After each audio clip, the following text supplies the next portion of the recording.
আমাদের রেকর্ড আছে এই হংকংয়ের সাথে আমরা আমাদের 23 টিম কিন্তু হংকংয়ের মাঠে আমরা হংকংকে হারিয়েছিলাম।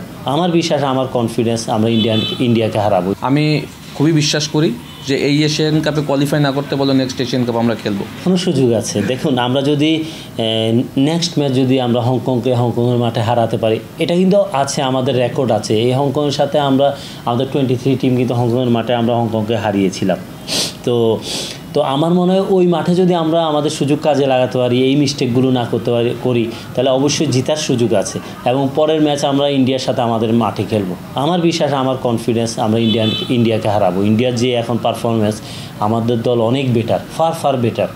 আমরা যদি সঠিক টিম সিলেকশন ভুলগুলো না করি, ইন্ডিয়াকে আমরা আমাদের মাঠে হারাবো, আমার বিশ্বাস। আর আমাদের ইন্ডিয়াকে যদি আমরা আমাদের মাঠে হারাতে পারি, বাংলাদেশের ফুটবলের জন্য আমরা কোয়ালিফাই করার দরকার নেই, আমরা এখানে কোয়ালিফাই করব।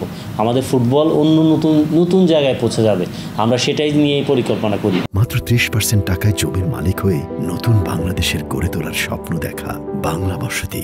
14 তারিখে ম্যাচের পর আপনি বাকি 2টা ম্যাচে প্ল্যান করতে পারবেন। কারণ সেক্ষেত্রে আমি বলবো যে আমাদের এই ম্যাচটা যদি আমরা স্ট্রেট না হারি, যদি 1 পয়েন্টও থাকে, দেন আপনি ইন্ডিয়ার ম্যাচে যদি জিতেন 4-5 পয়েন্ট হবে।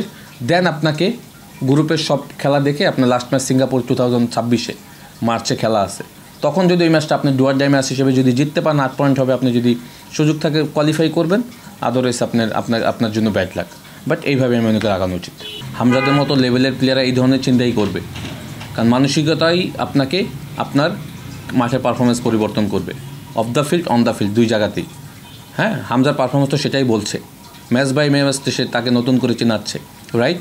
তো সেইখান থেকে আপনি যেটা বলছেন যে দলের যে স্ট্রেংথ এই মুহূর্তে, আমি খুবই বিশ্বাস করি যে এই এশিয়ান কাপে কোয়ালিফাই না করতে বলো নেক্সট এশিয়ান কাপ আমরা খেলবো। বাট প্রিপারেশনটা ছাড়া যাবে না।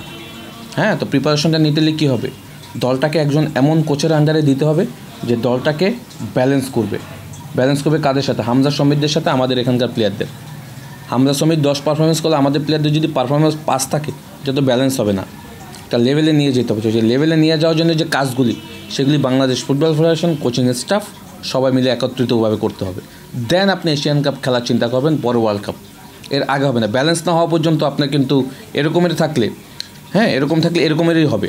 ম্যাচ জিতা ম্যাচ হেরে যাবেন, ড্র করা ম্যাচ হেরে যাবেন, ছোটো টিমের সাথেও পারবেন না।